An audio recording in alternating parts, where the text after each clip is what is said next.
There are moments in the study of Warhammer 40,000 lore when you encounter a story so devastating, so carefully constructed around layers upon layers of deception, that it fundamentally changes how you view the entire setting. For me, that moment came when I finally pieced together the complete tragedy of the Soul Drinkers chapter. What I discovered was not just another tale of space marines falling to chaos. What I found was something far more insidious. A multi-millennial conspiracy orchestrated from within. A deception so profound that an entire chapter spent centuries believing they served the Emperor while dancing like puppets on strings, pulled by forces they couldn't even see. The Soul Drinkers story is unique in the annals of the Adeptus Astartes because their fall wasn't sudden. It wasn't a moment of weakness or a single battle that broke them. Instead, it was a slow, methodical process that began before most of them were even born, seeded into the very foundation of their chapter by one of their own. And the most horrifying part? They never stopped believing they were loyal. Even as mutations twisted their bodies, even as they fought against the Imperium itself, they genuinely believed they were serving the Emperor's true will. Today, I want to take you through this labyrinth of deception, to show you how an entire chapter of the Emperor's finest warriors was manipulated across thousands of years by a conspiracy that reached from their founding all the way to a climactic battle aboard the Imperial Fist's fortress monastery itself. This is the story of how the Soul Drinkers were deceived, corrupted, and ultimately sacrificed themselves to expose the terrible truth that had defined their entire existence. But before we can understand their fall, we need to understand who they were supposed to be. The foundation built on lies. In the aftermath of the Horus heresy, when Robert Guilliman decreed that the Space Marine legions must be broken into smaller chapters, the Imperial Fists stood at a crossroads. Rogel Dawn, the Praetorian of Terror himself, was forced to divide his legion, despite his fierce opposition to the Codex Astartes. The Imperial Fists Legion was split into multiple successor chapters, each taking a portion of Dawn's genetic legacy and martial tradition. Among these new chapters were the veterans who remained as the Imperial Fists proper, the youngest neophytes who became the Fists Exemplar, the most zealous who followed Sigismund to found the Black Templars, and the most tactically flexible who served under Alexis Pollux as the Crimson Fists. But there was another group, one that history would remember with far more ambiguity: the boarding specialists who became the Soul Drinkers. Or at least, that's what everyone believed. The Soul Drinkers established themselves as a chapter specializing in ship-to-ship combat and drop pod assaults. They were known for their aggressive boarding actions, their mastery of close-quarters battle in the claustrophobic corridors of void ships and space hulks. They carried with them a sacred relic, a weapon of immense power and spiritual significance, the Soul Spear, supposedly wielded by Rogel Dawn himself during his conquest of 1,000 worlds during the Great Crusade. This relic became the centerpiece of their chapter identity, a physical connection to their Primarch, and proof of their place in the Imperial Fist's noble lineage. The chapter's combat philosophy was codified in a text called the Catechisms Martial, a comprehensive treatise on warfare written by one of their early heroes, a warrior philosopher named Dionysos. Every Soul Drinker carried a copy of this tome, studying its teachings on tactics, strategy, and the proper conduct of war. The Catechisms Martial became as sacred to the Soul Drinkers as the Codex Astartes was to the Ultramarines. It defined how they fought, how they thought, how they understood their place in the Emperor's grand design. But here's where the first layer of deception begins to reveal itself. Dionysos wasn't just another hero of the chapter. He was something far more dangerous, a visionary who had lived through the age of apostasy, who had seen the Imperium at one of its darkest hours, and who had come to a devastating conclusion. The Imperium, he believed, was corrupt and inefficient. It had betrayed everything the Emperor had stood for. And over hundreds of years of contemplation, Dionysos developed a plan so audacious, so far-reaching, that it would span millennia and consume an entire chapter of Space Marines. Denyathos wouldn't just write the Catechisms Martial as a military text. He would craft it as an instrument of subconscious conditioning, slowly shaping the soul drinker's culture and beliefs across generations. He wouldn't simply fight for the chapter. He would be interred in a dreadnought, his consciousness preserved for thousands of years, waiting for the perfect moment to execute his grand design. And he wouldn't work alone. Through the chaplaincy, which he carefully seeded with his own agents and ideology, he would ensure that his vision outlived him, passed down through whispers and subtle manipulations from one generation to the next. The Soul Drinkers chapter itself was built on a foundation of deception, though none of them knew it. They believed themselves to be sons of dawn, proud inheritors of the Imperial Fist's legacy. They believed their combat philosophy came from battlefield wisdom, refined over centuries of warfare. They believed the Soul Spear was their sacred birthright, proof of their Primarch's favor. Every single one of these beliefs would eventually be revealed as a lie. But the deception went even deeper. The Soul Drinkers possessed a genetic mutation in their omophagia organ, the implant that allows Space Marines to absorb memories and genetic information by consuming flesh. In the Soul Drinkers, this organ was hyperactive, allowing them to gain far more information from consumed biomatter than other chapters. This mutation became central to their identity and even gave them their name. When they consumed the flesh of their enemies, they literally drank in their souls, their memories, their experiences. This practice was viewed by the Soul Drinkers as a spiritual act, a way to honor their fallen enemies and understand the foes they faced. But it also set them apart from other chapters, marking them as unusual even among the already extraordinary Adeptus Astartes. Other Space Marines looked at this practice with unease, seeing in it something that walked the line between acceptable mutation and dangerous deviation. The Soul Drinkers served the Imperium for thousands of years with distinction. They fought in countless campaigns, bringing the Emperor's wrath to aliens, heretics, and traitors across the galaxy. They earned battle honors and accolades. They were respected, if not entirely trusted, by their fellow chapters. During the War of the Beast, in the 32nd Millennium, they even contributed forces to help rebuild their parent chapter, the Imperial Fists, after that terrible conflict nearly destroyed Dawn's sons. For millennia, the deception held. The Soul Drinkers believed they were loyal servants of the Imperium, proud sons of Rogel Dawn, exemplars of everything a Space Marine chapter should be. They had no idea that their entire chapter culture had been carefully crafted by Denyathos to make them receptive to the manipulation that would come. They had no idea that the Catechisms Martial they studied so reverently contained subtle psychological triggers designed to make them question the Imperium when the time was right. They had no idea that their chaplains, the very guardians of their spiritual purity, had been compromised by an ideology that would lead them away from the Emperor's light. And most devastating of all, they had no idea that the gene seed they carried, the sacred genetic material they believed came from Rogel Dawn himself, was from an entirely different Primarch. The truth of their actual genetic heritage would remain hidden for thousands of years, buried beneath layers of false records and carefully maintained lies. But every deception, no matter how carefully constructed, eventually encounters a moment of crisis. For the Soul Drinkers, that moment came during what should have been a routine operation to recover their sacred relic from a criminal organization. What they didn't know was that this operation would be the spark that ignited Denyathos's millennia-long plan, setting in motion a chain of events that would expose every lie their chapter had been built upon. The Soul Spear incident and the seeds of betrayal. The beginning of the end came with intelligence from an unlikely source.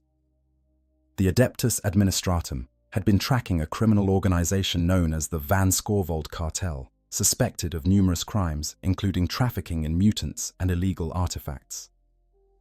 When Consul Senioris Clory of the Administratum deliberately leaked information that the cartel had come into possession of the legendary Soul Spear, the Soul Drinkers couldn't ignore it. The Soul Spear wasn't just a weapon to them.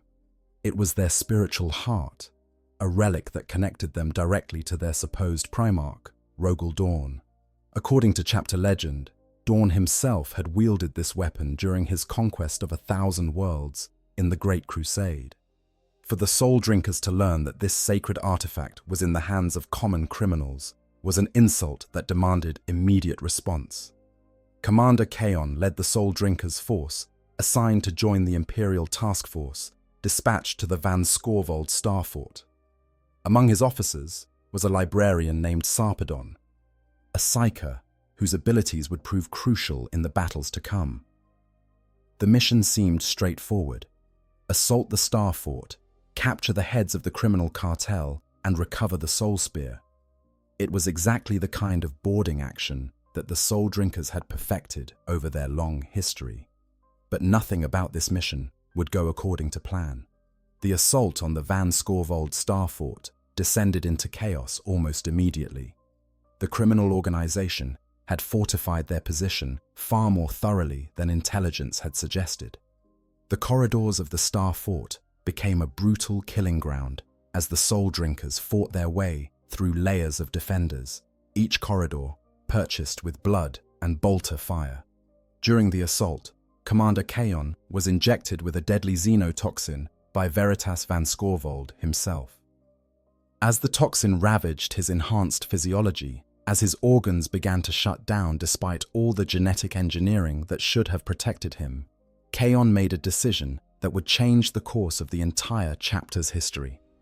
With his dying breath, he named Sarpedon as the new commander and charged him with a sacred duty: retrieve the Soul Spear at all costs. Sarpedon accepted this burden, taking command of the Soul Drinkers' forces, even as he watched his superior die from an injury that should never have been fatal. The weight of command settled on his shoulders, and with it came a determination that bordered on obsession. He would not fail. He would recover the Soul Spear, or he would die in the attempt. The Soul Drinkers fought deeper into the Star Fort, clearing deck after deck in the methodical, brutal fashion that had defined their chapter for millennia. They were closing in on the central vaults where the Soul Spear was held when everything fell apart in a way none of them could have anticipated. The Imperial task force that assaulted the Star Fort included elements from the Adeptus Mechanicus, the tech priests whose expertise was needed to navigate the fort's complex systems and security measures. The Soul Drinkers had worked alongside the Mechanicus countless times before. They were allies, servants of the same Imperium, united in their service to the Emperor. Or, so the Soul Drinkers believed. When the Soul Drinkers finally located the Soul Spear within the Van Scorvold vaults, when they finally laid hands on the sacred relic that represented everything their chapter stood for, the Adeptus Mechanicus forces suddenly turned on them. Using teleportation technology, Mechanicus forces materialized in the vault and seized the Soul Spear before the Soul Drinkers could secure it. The tech priests then made an announcement that shook Sarpedon to his core. The Soul Spear was being transferred to the Forge world of Codan Tertius for study and safekeeping. It belonged to the Mechanicus now. The Soul Drinkers demanded the immediate return of their relic. They explained its spiritual significance, its importance to their chapter's identity and honor. The Mechanicus response was to reveal a massive siege cannon on their starship, aimed directly at the Star Fort. The message was clear: stand down or be destroyed. For Sarpedon and his Soul Drinkers, this was a moment of profound crisis. They had fought and bled to recover their sacred relic, had lost their commander in the process, and now they were being told by supposed allies that the relic would be taken from them by force if necessary. The Mechanicus offered no compromise, no negotiation. They had what they wanted, and they had the firepower to keep it. This should have been the moment when Sarpedon stood down, when he recognized that fighting other Imperial forces would be the first step toward damnation. This should have been the moment when he chose obedience to the Imperium over pride in the chapter. But this was also the moment when the first strings of Denyathos's plan began to pull taut. In the depths of the Star Fort, hiding among the corridors and maintenance shafts, was a figure that would change everything. His name was Isser, and he was an escaped prisoner who had survived in the bowels of the Van Scorvold Star Fort through a combination of cunning, desperation, and what he believed was divine guidance. Isser approached Sarpedon with a message that seemed to come from the Emperor himself. Isser spoke of visions he had received from a being he called the Architect of Fate, whom he believed to be a manifestation of the Emperor's will in the material universe. According to these visions, Sarpedon was the architect's chosen, the instrument through which the Emperor's true will would be enacted. The Imperium had become corrupt, Isser explained, filled with bureaucrats and technocrats who cared more about procedure than justice, more about protocol than truth. The Mechanicus's theft of the Soul Spear was proof of this corruption. The Architect of Fate, through Isser, showed Sarpedon a path forward. In a disused hangar bay within the Star Fort, there were starfighters that could be used to mount an attack on the Mechanicus Ordinatus platform before its siege cannon could fire. Sarpedon could seize the weapon, turn it against his enemies, and recover the Soul Spear by force. Sarpedon stood at a crossroads.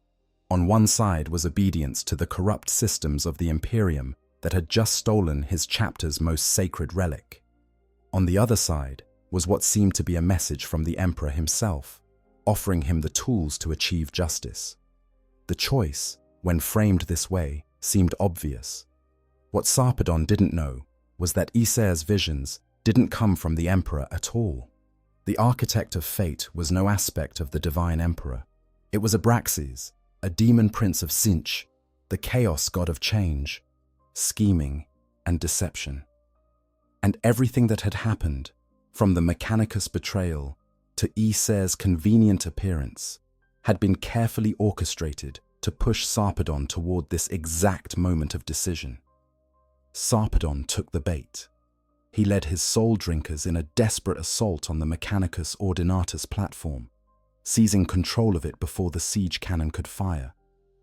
In the process, they slaughtered thousands of Tech Guard, the servants of the Mechanicus who were only following their own orders.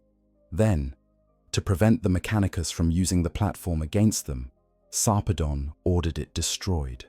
The platform fell into the planet's atmosphere and burned up on re-entry, taking with it any evidence of what had truly transpired.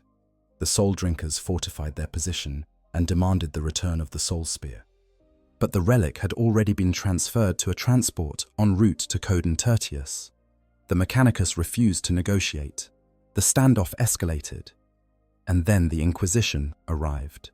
When an Inquisitor orders a Space Marine chapter to stand down, that order carries the full weight of the Emperor's authority. Refusal is not just disobedience, it's heresy. The Inquisitor who confronted Sarpedon saw the situation in stark terms.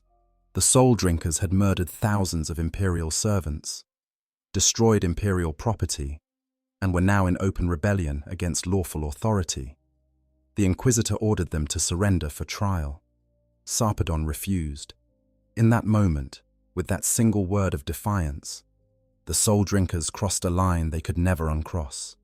The Inquisitor declared them excommunicate traitoris, traitors to the Imperium, heretics to be hunted down and destroyed. Their colors would be struck from Imperial records. Their name would be erased from the rolls of honor. Their gene seed would be harvested and studied for corruption.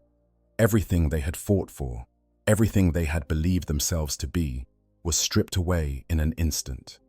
The Soul Drinkers fled in their strike cruisers, the Imperial fleet in pursuit. For 5 months, they evaded capture, jumping from system to system, trying to understand what had happened and what they should do next. Some wanted to find a way to prove their loyalty, to explain that they had been wronged by the Mechanicus.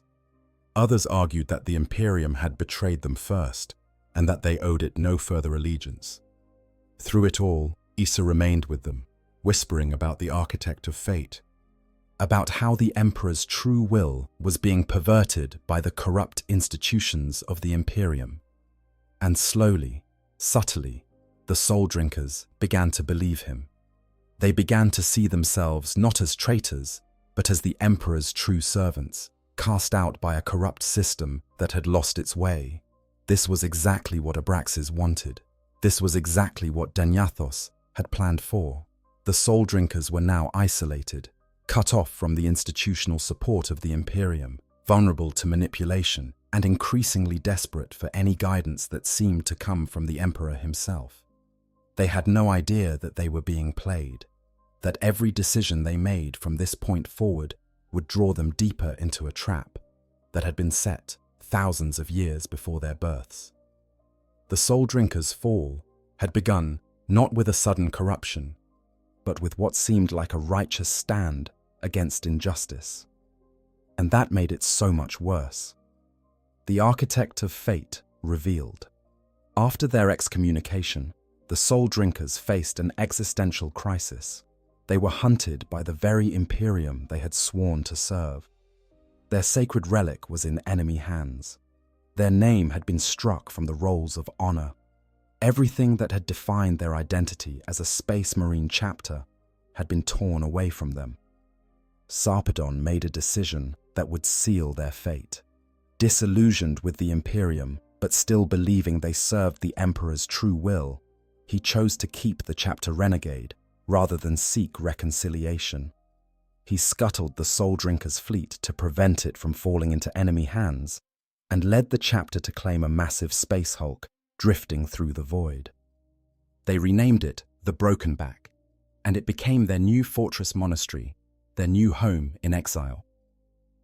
The Broken Back was a nightmare of twisted metal and corrupted corridors, a conglomeration of ships that had been fused together by the chaotic energies of the warp. It was a fitting home for a chapter that had become separated from everything it once knew. The Soul Drinkers settled into this dark place, making it their own, adapting to their new reality as outcasts and fugitives. And through it all, the Architect of Fate continued to whisper to them through Aesir and through visions that seemed to come directly from the Emperor himself. Abraxas played his role perfectly. As a demon prince of Tzeentch, deception was not just his weapon, but his very nature. He appeared to the Soul Drinkers as a being of radiant light, a glowing figure bathed in the Emperor's supposed grace, speaking words that seemed to echo the Imperial creed. He told them that the Imperium had fallen into corruption, that bureaucrats and petty tyrants had perverted the Emperor's vision, and that only by standing apart from this corruption could they serve the Emperor's true will. The Soul Drinkers wanted to believe this. They needed to believe it, because the alternative was accepting that they had thrown away everything for nothing, that they had become traitors over a relic and a moment of pride. So they listened to the Architect of Fate, and they followed where he led. Shortly after settling into the Broken Back, Abraxas gave the Soul Drinkers their first mission as renegades. He told them of Vemeth, a Nurgle demon prince who was spreading plague and corruption through several populated systems.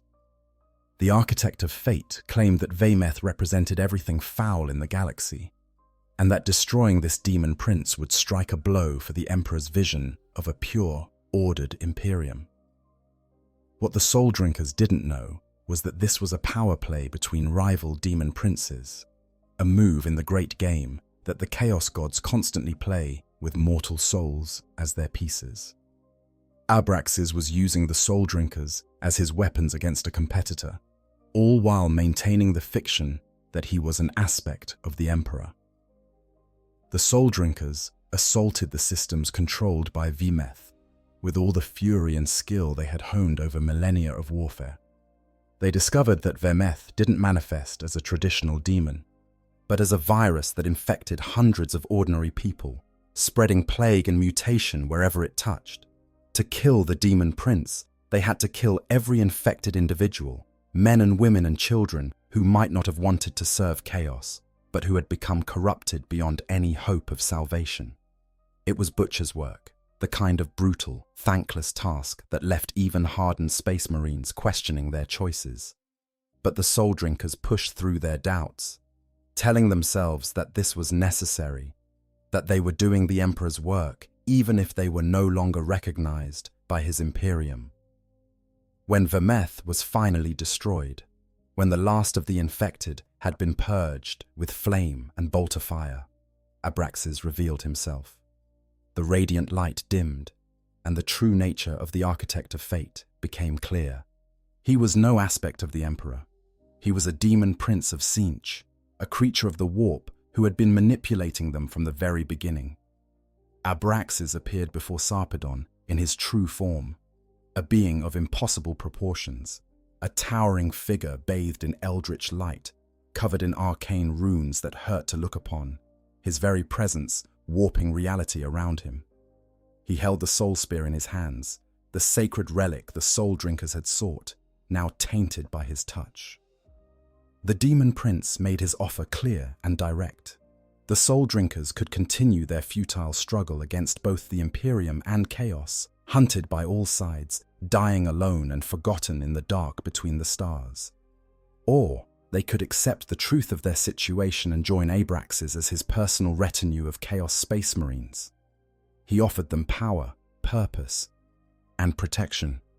All they had to do was kneel.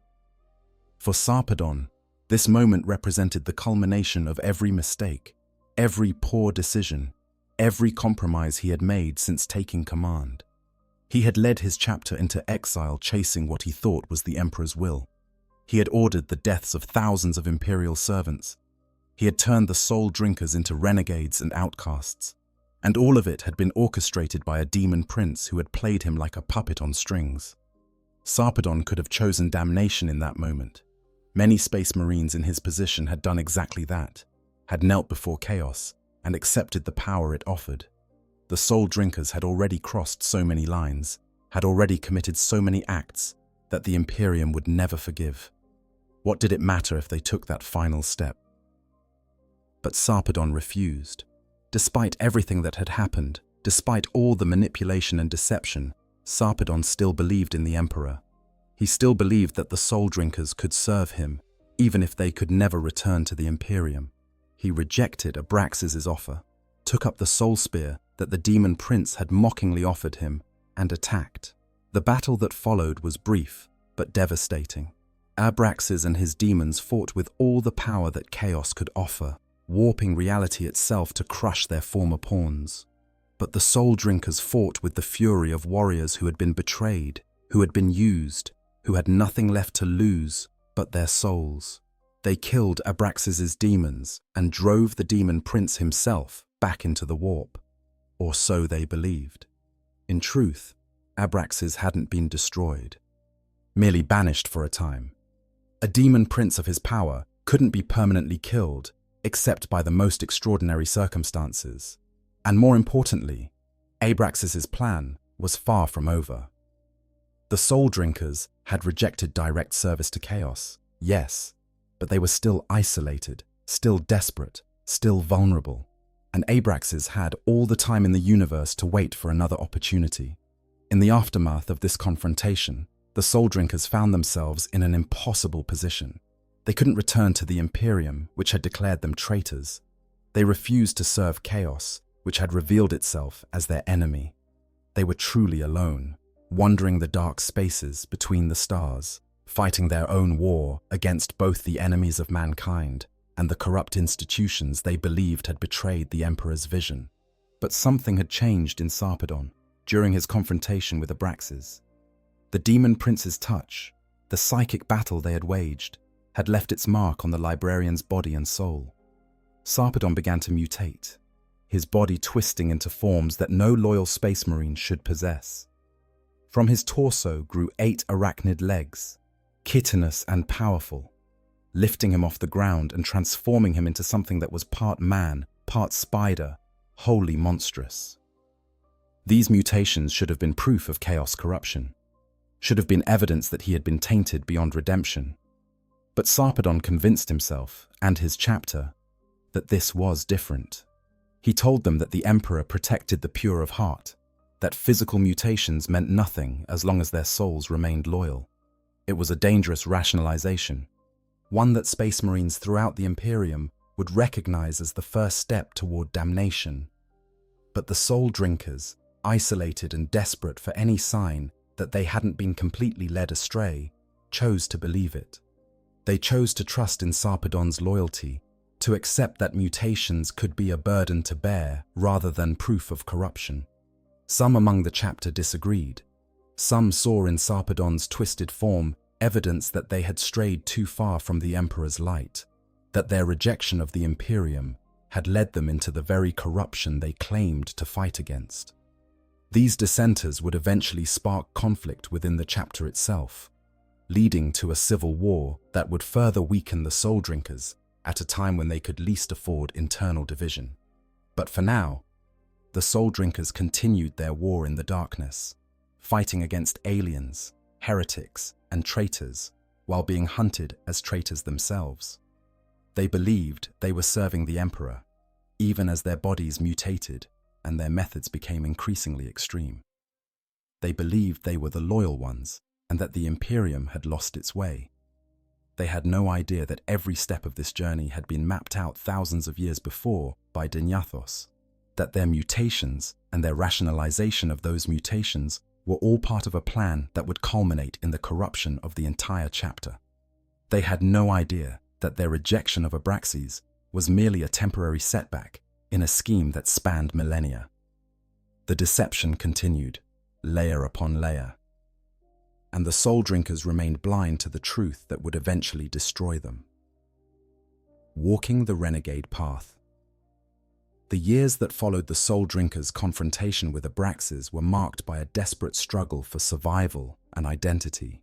They were no longer part of the Imperium's grand machine, no longer able to call upon the vast resources and support that other chapters took for granted.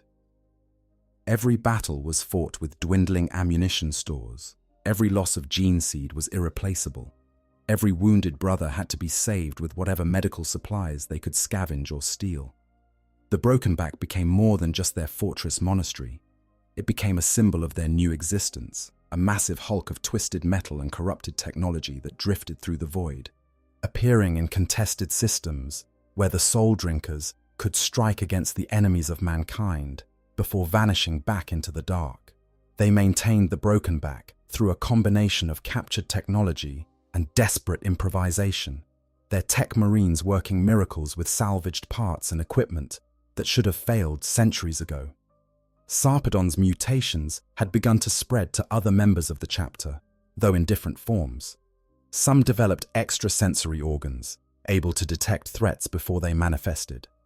Others found their bones growing denser and stronger, their muscles developing beyond even the enhanced physiology of a space marine.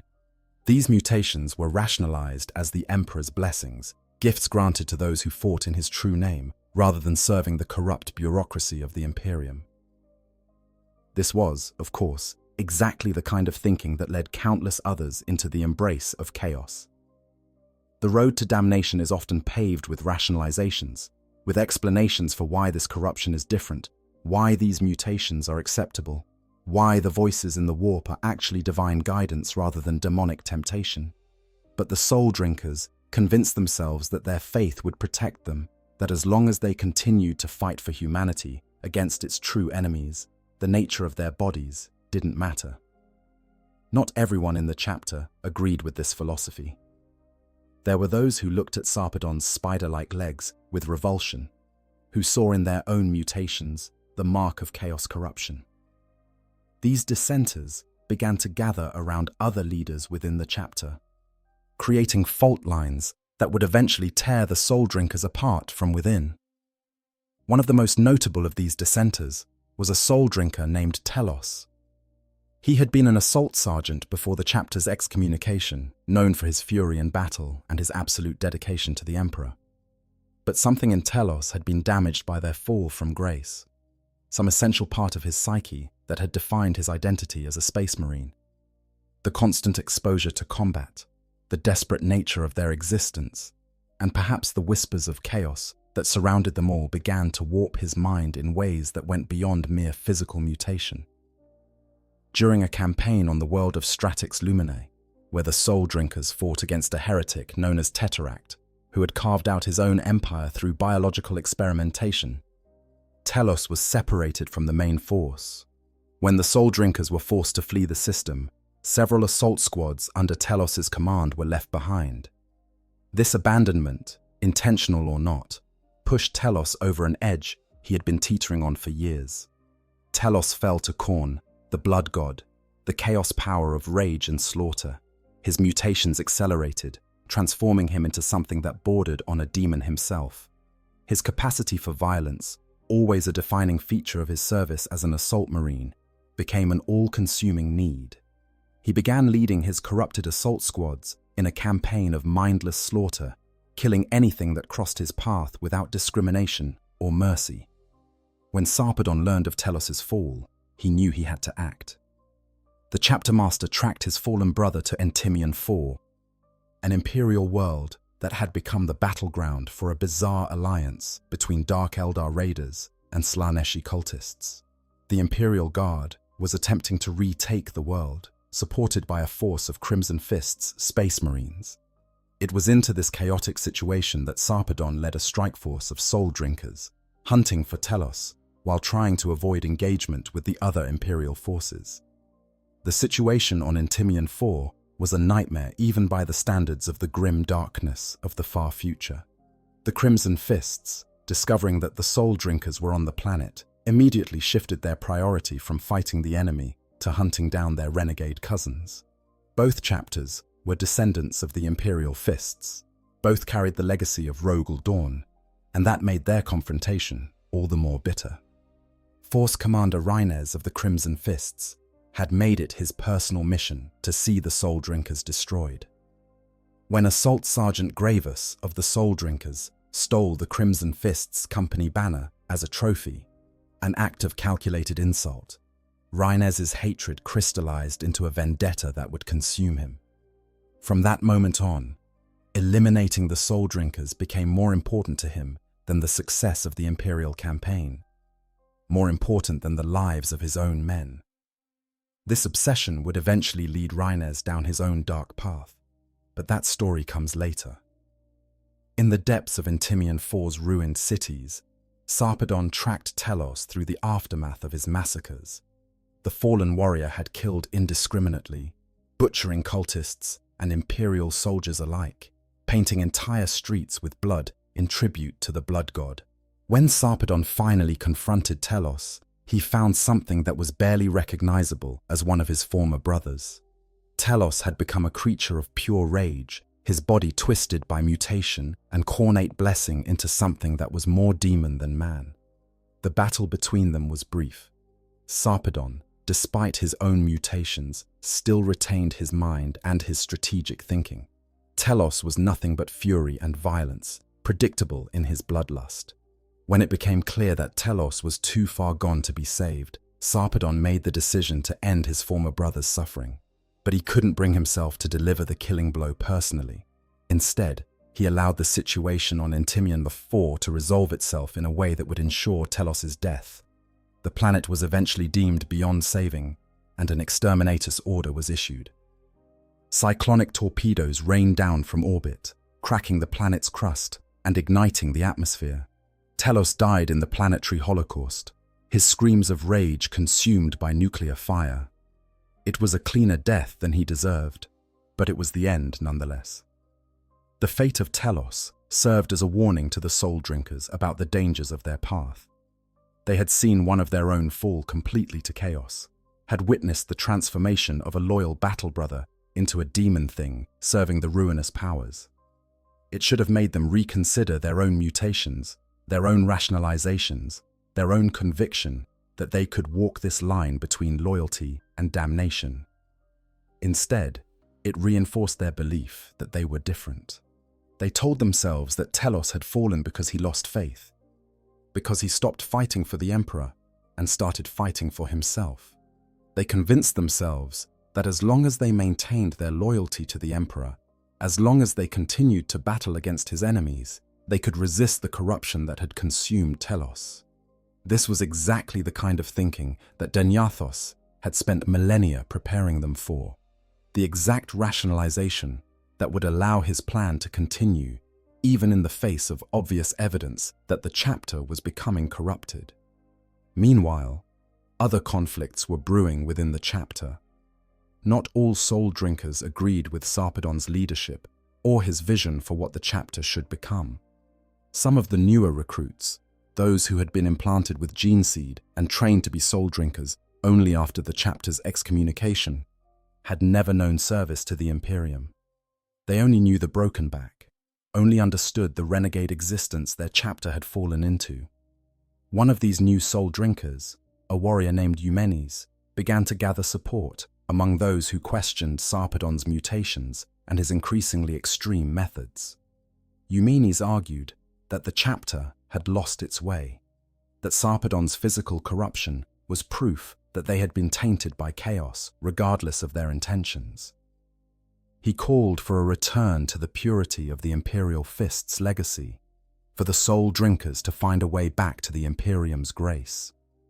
This division within the chapter would eventually explode into open conflict, a civil war among the soul drinkers that became known as the Second Chapter War. Battle brothers, who had fought side by side for decades, turned their weapons on each other, each side convinced that they represented the true path of loyalty to the Emperor. Blood was spilled in the corridors of the Broken Back as the soul drinkers tore themselves apart from within.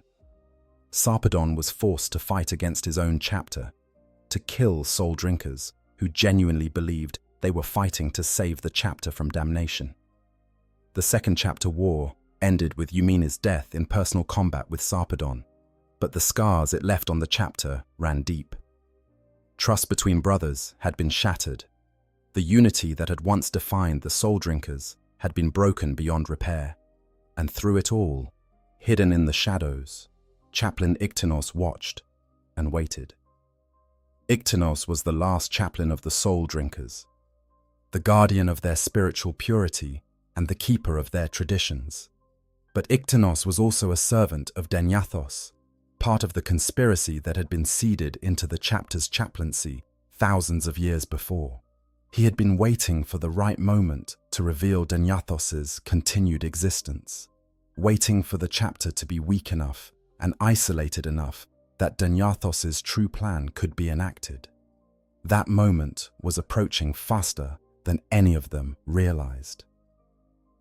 The soul drinkers' time as wanderers in the darkness was coming to an end. They would soon face a confrontation that would expose every lie they had been told, every deception they had been subjected to, every manipulation that had guided their path since their very founding.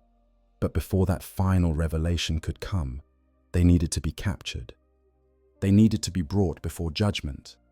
They needed to be placed in a position where the truth, no matter how terrible, could no longer be hidden. Internal divisions and the chapter wars. The Second Chapter War had been a catastrophe for the soul drinkers, but it was far from the only internal conflict that plagued the chapter during their time in exile.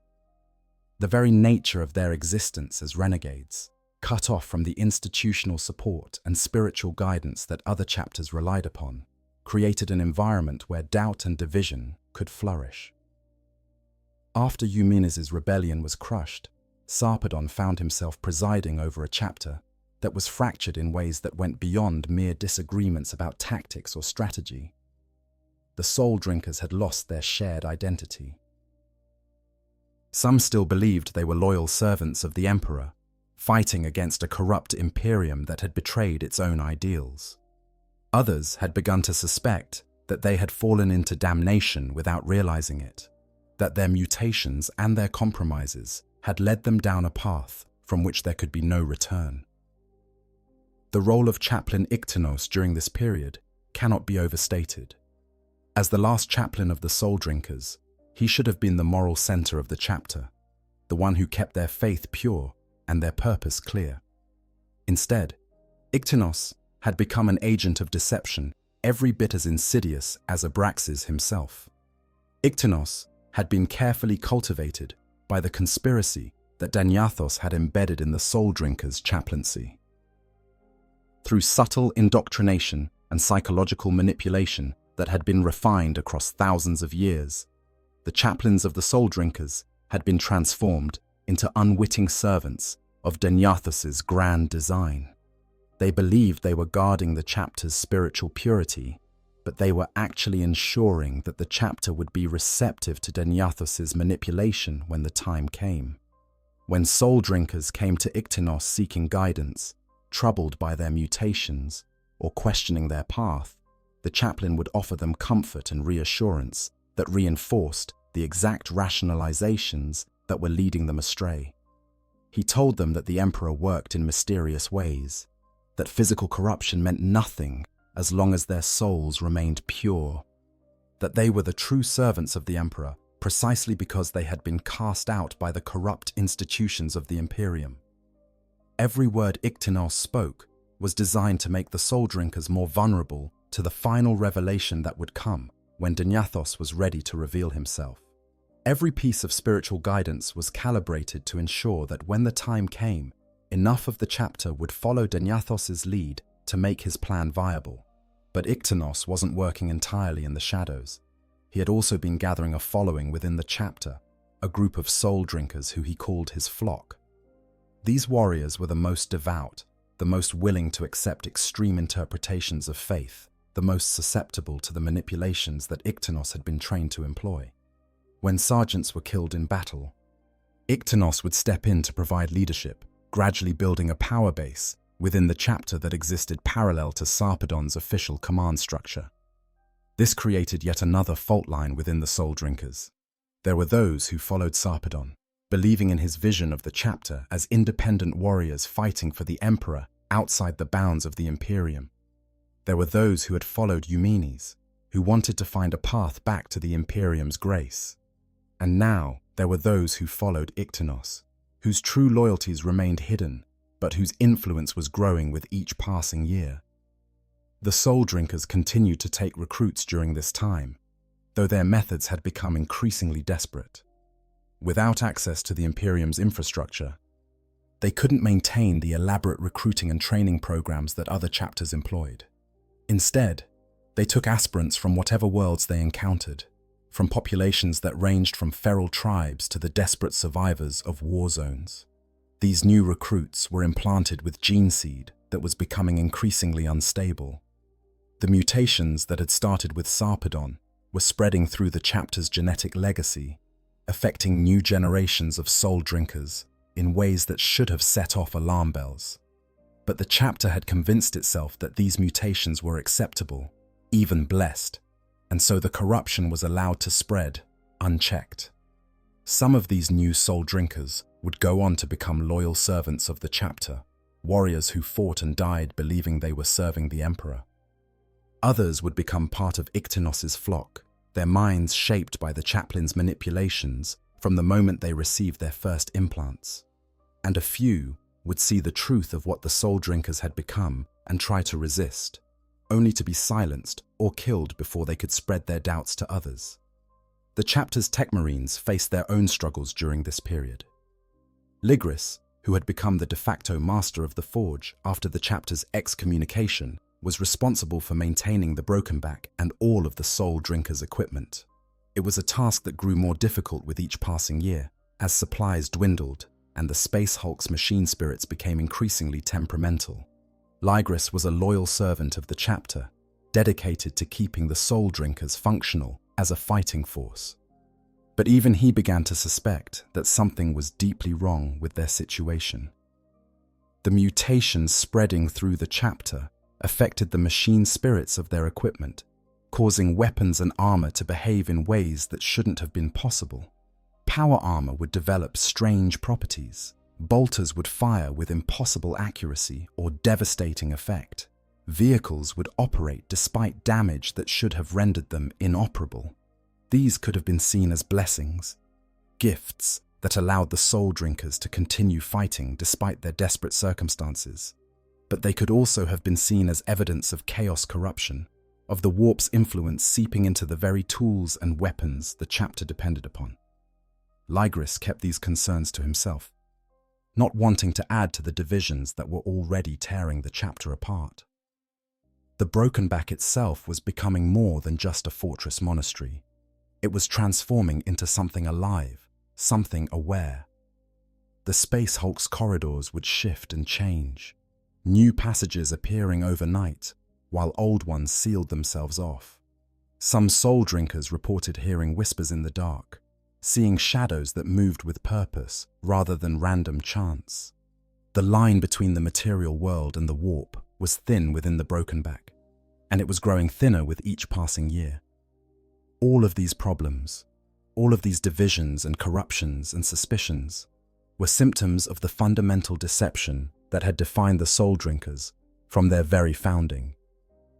The chapter was rotting from within, undermined by lies that had been carefully constructed to lead them to this exact state of vulnerability and confusion. And through it all, Sarpedon struggled to hold everything together.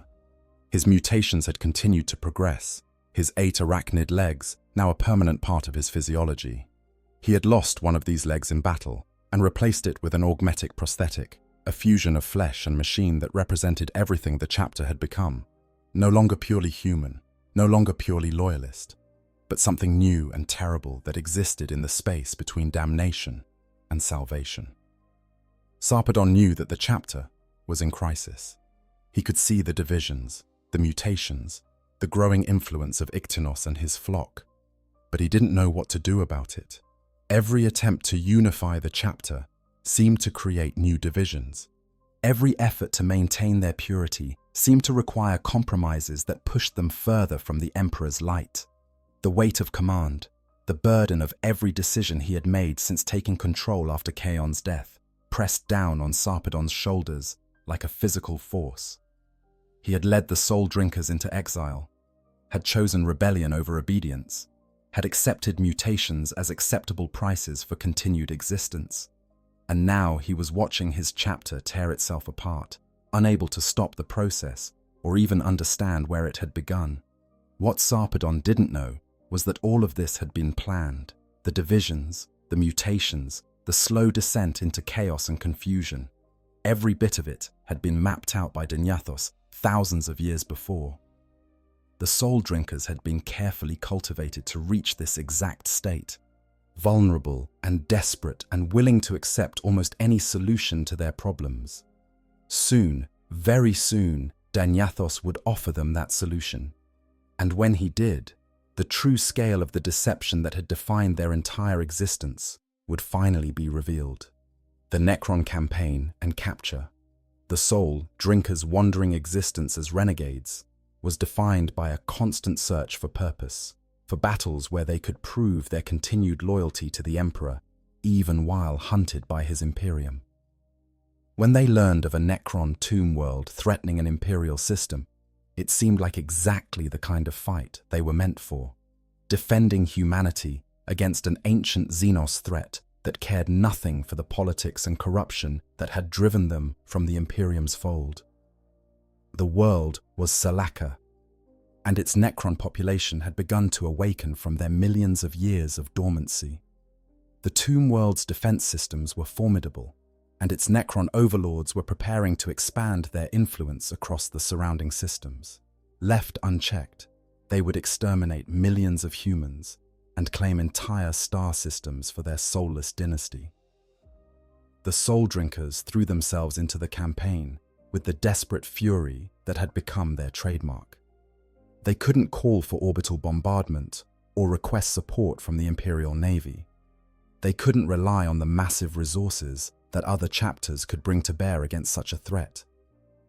Instead, they had to fight their way into the Necron tomb complexes directly, engaging the ancient machines in brutal close-quarters combat where their mutations and their desperate tactics gave them an edge that pure doctrine never could.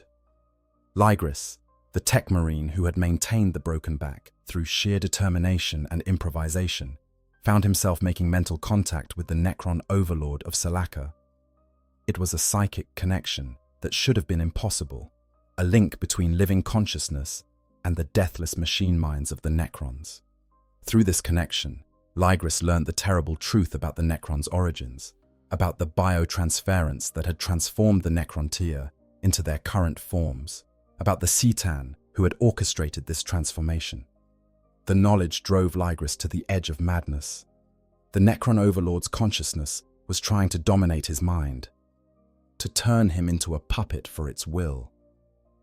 In a final act of sacrifice, Ligris used his psychic connection to destroy the overlord's consciousness, saving his chapter, but at the cost of his own life. His death was a heroic sacrifice, proof that the soul drinkers could still die in service to humanity, even as renegades. But the campaign on Salaka had drawn attention that the soul drinkers couldn't ignore. Darnath Lysander, the captain of the Imperial Fist's first company and one of the most renowned space marines in the Imperium, had been tracking reports of the soul drinkers' activities. When he learned that they were fighting on Salaka, he saw an opportunity to capture the renegades and bring them to justice. Lysander didn't see the soul drinkers as corrupted traitors, deserving only of execution. He saw them as lost brothers who had been led astray, sons of Dawn who might still be saved if they could be shown the error of their ways. His approach to capturing them reflected this belief. Rather than simply attacking them in force, he waited until the campaign against the Necrons was nearly complete, then struck at a moment when the soul drinkers were exhausted and vulnerable. The battle was brief but decisive. The soul drinkers, weakened by their fight against the Necrons and caught off guard by Lysander's attack, found themselves overwhelmed. Sarpedon ordered his remaining forces to scatter, to escape and regroup so the chapter wouldn't be completely destroyed. But he himself chose to stay behind, to face Lysander and accept responsibility for everything the soul drinkers had done. The confrontation between Sarpedon and Lysander was more than just a battle between two space marines. It was a meeting between two completely different philosophies of what it meant to serve the Emperor. Lysander represented the Imperium's orthodoxy, the belief that obedience to established authority was paramount even when that authority seemed corrupt. Sarpedon represented the idea that true loyalty to the Emperor could exist outside the bounds of the Imperium, that faith in him was more important than faith in the institutions built in his name. Lysander defeated Sarpedon in combat, though not without difficulty. Sarpedon's mutations gave him advantages that a normal space marine wouldn't have possessed, and his desperate fury made him a dangerous opponent, even when facing one of the Imperium's greatest warriors. But Lysander's skill and his absolute conviction in the righteousness of his cause carried him to victory. With Sarpedon captured, Lysander was able to round up the remaining soul drinkers on Salaka. The scattered chapter forces, learning that their leader had been taken, faced a terrible choice: continue fleeing and abandon Sarpedon, or surrender themselves in the hope that they might face something better than summary execution. Many chose to surrender. They had fought for so long, had struggled against impossible odds for so many years, that the prospect of finally laying down their burden held a strange appeal. They would face judgment, yes, and that judgment might well end in their deaths. But at least it would be an end, a resolution to the uncertainty and suffering that had defined their existence since the day they had been declared excommunicate traitoris. Lysander transported the captured soul drinkers to the Phalanx, the legendary fortress monastery of the Imperial Fists that was as much a massive starship as it was a monastery. This was fitting in a way, as the soul drinkers had always believed themselves to be descendants of the Imperial Fists. Now, they would be judged by their supposed parent chapter, tried for their crimes in the halls where heroes of the Imperial Fists had walked for 10,000 years. The journey to the Phalanx gave the soul drinkers time to reflect on everything that had happened. They had started as loyal space marines, servants of the Imperium, who believed they were doing the Emperor's work.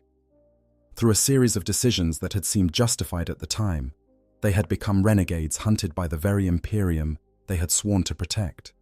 And now they would face judgment, not knowing if that judgment would bring death, redemption, or something worse. Some of the soul drinkers prayed during the journey, asking the Emperor for guidance or forgiveness. Others sat in silent contemplation, reviewing their choices and wondering where they had gone wrong. And a few, particularly those in Iktinos's flock, seemed strangely calm, as if they knew something the others didn't, as if they were waiting for something that would change everything. That something was waiting for them on the phalanx, hidden in the depths of that ancient fortress monastery, buried beneath Salaka's surface and transported there by Lysander's forces without anyone realizing its significance, was a dreadnought sarcophagus. And within that sarcophagus, still alive after 6,000 years of entombment, was Dianyathos. The architect of the Soul Drinker's damnation was finally ready to reveal himself. The plan that had been set in motion thousands of years before was reaching its climax. And the Soul Drinkers, gathered together in one place for the first time in years, were exactly where Dinyathos needed them to be. The trial was about to begin, but it wouldn't proceed the way anyone expected. Trial on the phalanx and shocking revelations. The great hall of the phalanx where the Soul Drinkers' trial was held represented everything they had lost. This was the heart of the Imperial Fist's power, a place where chapter masters and captains had made decisions that shaped the course of the Imperium for 10,000 years. The walls were inscribed with the names of heroes, the battle honors of countless campaigns, the legacy of Rogel Dawn made manifest in stone and adamantium. Sarpedon and his Soul Drinkers stood before a conclave that included representatives from Imperial Fists, successor chapters, inquisitors of the Ordo Hereticus, and other concerned parties who had gathered to pass judgment on the renegades. Chapter Master Vladimir Pugh of the Imperial Fists presided over the proceedings, his face grim as he looked down at warriors who claimed to be his chapter's descendants, but who had become something else entirely. The charges against the Soul Drinkers were extensive. They had murdered thousands of Adeptus Mechanicus servants. They had destroyed Imperial property. They had refused orders from an Inquisitor. They had spent years as renegades, fighting against the Imperium while claiming to serve the Emperor. And most damningly, they had undergone obvious physical corruption, mutations that marked them as having been touched by chaos, regardless of their protestations of loyalty. Sarpedon didn't try to deny any of the charges. Instead, he attempted to explain the circumstances that had led to each decision, to make the conclave understand that the Soul Drinkers had never stopped fighting for the Emperor, even when they were fighting against his Imperium. He spoke of the Mechanicus' betrayal, of the manipulation by Abraxes, of their rejection of chaos despite the mutations that marked them, but his words fell on skeptical ears. The gathered judges had seen too many renegades make similar claims, had heard too many traitors insist that their corruption was somehow different, somehow justified. The mutations alone would have been enough to condemn the Soul Drinkers in the eyes of most Space Marine chapters. Everything else just added to the weight of evidence against them. Then Commander Gethsemar of the Angels Sanguine rose to present evidence that would shake the very foundation of the Soul Drinkers' identity. The Angels Sanguine, descendants of Sanguinius and bearers of the Blood Angel's genetic legacy, had conducted extensive research into gene seed and its connection to the Primarchs. When they learned that the Soul Drinkers were to be put on trial, they had requested permission to examine the chapter's gene seed, ostensibly to determine if corruption of the genetic material had contributed to the Soul Drinkers' fall. What they discovered was shocking beyond anything anyone had expected. Rogel Dawn was not the Soul Drinkers' Primarch. The gene seed the chapter carried, the genetic material that defined them as Space Marines and connected them to one of the Emperor's sons, did not come from the Imperial Fist's lineage at all. The extensive testing conducted by the Angels Sanguine's sanguinary priests proved beyond any doubt that the Soul Drinkers were not, and had never been, descendants of Dawn. The revelation hit the Soul Drinkers like a physical blow. Their entire identity as a chapter was built on their connection to Rogel Dawn, their pride in being sons of one of the most stalwart and loyal Primarchs, their belief that they carried forward the traditions of the Imperial Fists, their conviction that they were upholding Dawn's legacy even in exile. All of it was based on a lie. But whose gene seed did they carry? The Angel's sanguine couldn't say. The genetic material was unlike any Primarch's legacy they had on record, suggesting that the Soul Drinkers might be descended from one of the two lost legions, the mysterious Space Marine legions that had been expunged from all records during the Great Crusade. Or their gene seed might have been so corrupted and modified over the millennia that it no longer resembled its source. The truth, as always with the Soul Drinkers, was more complicated and more terrible than anyone suspected. As the trial continued, as the Soul Drinkers struggled to process this devastating revelation about their heritage, there came another shock that would dwarf even the revelation about their gene seed. Imperial fists, scouts, conducting a routine sweep of materials that had been recovered from Salaka, made a discovery buried beneath the planet's surface. A dreadnought sarcophagus, ancient beyond measure, its markings identifying it as belonging to the Soul Drinkers. When they opened the sarcophagus, they found Danyathos still alive, his consciousness preserved for 6,000 years in the life support systems of the dreadnought. The author of the Catechism's Marshal, the legendary hero who had shaped the Soul Drinkers' combat philosophy and culture, was not dead as they had believed. He had been waiting in stasis, his plan requiring that he remain hidden until the perfect moment, and now that moment had come. As Danyathos was brought before the conclave, as the Soul Drinkers looked upon the ancient warrior who had defined so much of what their chapter had become, the true scope of the deception finally began to reveal itself. Through Chaplain Iktinos and the cult he called the Blind Eye, Danyathos had maintained agents and followers within the Soul Drinkers for thousands of years. The chaplaincy itself had been compromised, turned into a tool for Danyathos' manipulation. Danyathos didn't waste time with subtlety or deception now. His plan was too far advanced, his pieces too carefully positioned. Through the Blind Eye cult, he orchestrated the capture of Nikalo, a psyker whose blood carried a unique property. It was descended from Rogel Dawn himself, containing a fragment of the Primarch's genetic legacy. Using Nikalo's blood as a key, Danyathos opened something that should have remained sealed forever. The Predator's Eye, a warp gate within the phalanx that Rogel Dawn had personally sealed during the Great Scouring. This gate led directly into the warp, into the realm of chaos itself. And Danyathos had spent 6,000 years planning exactly what he would unleash through it. The demon that emerged through the Predator's Eye was none other than Abraxas, the Scientian demon prince who had manipulated the Soul Drinkers for so long. But Abraxas wasn't alone. The prospect of taking the phalanx, one of the Imperium's most powerful and symbolically important fortresses, was too tempting for the Chaos Gods to resist.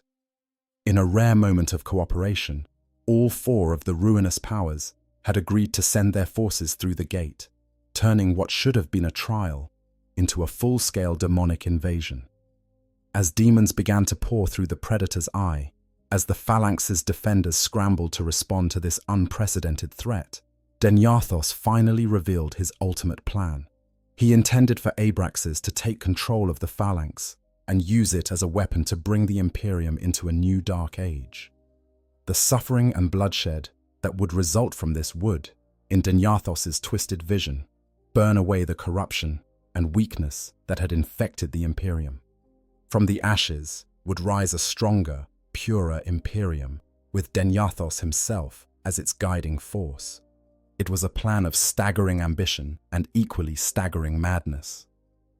Danyathos had manipulated an entire Space Marine chapter for thousands of years, had orchestrated their corruption and exile, had arranged for them to be brought to the phalanx at exactly the right moment.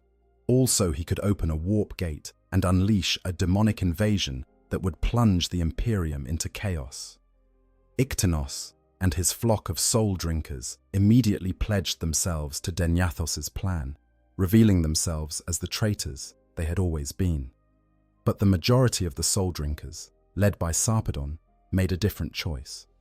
They might have been manipulated, corrupted, and lied to for their entire existence as a chapter, but they had never stopped fighting for the Emperor, and they weren't about to start serving chaos now. In the chaos of the demonic invasion, as the Phalanx defenses struggled against the tide of warp-spawned horrors, Sarpedon made a decision that would define his legacy forever. The Soul Drinkers would fight alongside the Imperial Fists and the other defenders of the Phalanx. They would prove their loyalty not with words or excuses, but with their deaths if necessary. They would face the demons that Denyathos had unleashed, knowing that even if they succeeded in defeating the invasion, they would likely be executed for their crimes afterward. But it didn't matter. This was their chance to finally, truly serve the Emperor without deception or manipulation clouding their purpose. The battle for the Phalanx was about to begin, and the Soul Drinkers would fight in it one final time. Battle for the Phalanx. When demons breach the material world, reality itself begins to fray at the edges. The Phalanx, an ancient fortress monastery that had stood for 10,000 years as a symbol of the Imperial Fist's unbreakable resolve, suddenly found its sacred halls transformed into a nightmare realm, where the laws of physics bent and twisted under the weight of chaos's presence. Abraxas led the demonic horde personally, his towering form radiating power that warped the very air around him. Lesser demons of all four chaos gods poured through the Predator's eye in a tide of claws and teeth and impossible geometries. Bloodletters of Khorne screamed their rage as they charged into the Phalanx's defenders. Plague-bearers of Nurgle spread disease and decay wherever they shambled. Pink horrors of Tzeentch cackled as they hurled sorcerous flames. Demonettes of Slaanesh moved with terrible grace, their blades promising pain and pleasure in equal measure. The Imperial Fists, the Howling Griffins, the Silver Skulls, and various other Imperial forces within the Phalanx mounted a desperate defense. Battle brothers who had never fought together before found themselves standing shoulder to shoulder against an enemy that should never have been able to breach their defenses. The Phalanx's corridors ran red with blood, both mortal and demonic, as the defenders fought to contain the invasion before it could spread to the entire fortress monastery. And in the midst of this chaos, the Soul Drinkers made their choice. Sarpedon approached Chapter Master Pugh with a request that, under any other circumstances, would have been immediately refused. He asked for the chance to fight alongside the Imperial Fists, to prove the Soul Drinkers' loyalty not through words, but through action. He didn't ask for forgiveness or redemption. He simply asked to die fighting the Emperor's enemies, rather than being executed as traitors. Pugh, faced with a demonic invasion that threatened to destroy everything the Imperial Fists held sacred, made a pragmatic decision. The Soul Drinkers were corrupted, yes. They were renegades who had committed crimes against the Imperium, yes. But they were also experienced warriors who hated demons as much as any loyal space marine, and the Phalanx needed every bolter it could get. He accepted Sarpedon's offer, understanding that he was likely signing the death warrants of the Soul Drinkers. Fighting demons without support, without hope of survival, was tantamount to suicide. But if they wanted to die as loyalists rather than traitors, Pugh would give them that chance. The Soul Drinkers threw themselves into the battle with a fury born of years of frustration, betrayal, and desperate need to prove their worth. They had been manipulated by Denyathos for millennia, deceived by Abraxas, cast out by the Imperium, and now they would take out all of that rage on the demons that represented everything they had fought against for so long. Sarpedon led from the front, his 8 arachnid legs carrying him into the thick of the demonic horde. The Soul Spear, the relic that had been at the center of the Soul Drinkers' fall from grace, was finally wielded in its proper purpose, killing the enemies of mankind. Each sweep of the ancient weapon sent demons screaming back into the warp, their essence scattered by the power that Rogel Dawn himself had once channeled through the blade. Captain Luco, one of Sarpedon's most trusted officers, fought with a pair of lightning claws that crackled with power as they tore through demonic flesh. Sergeant Gravis wielded his massive power axe with the strength granted by his mutated hand, each blow crushing demons that other warriors would have struggled to harm.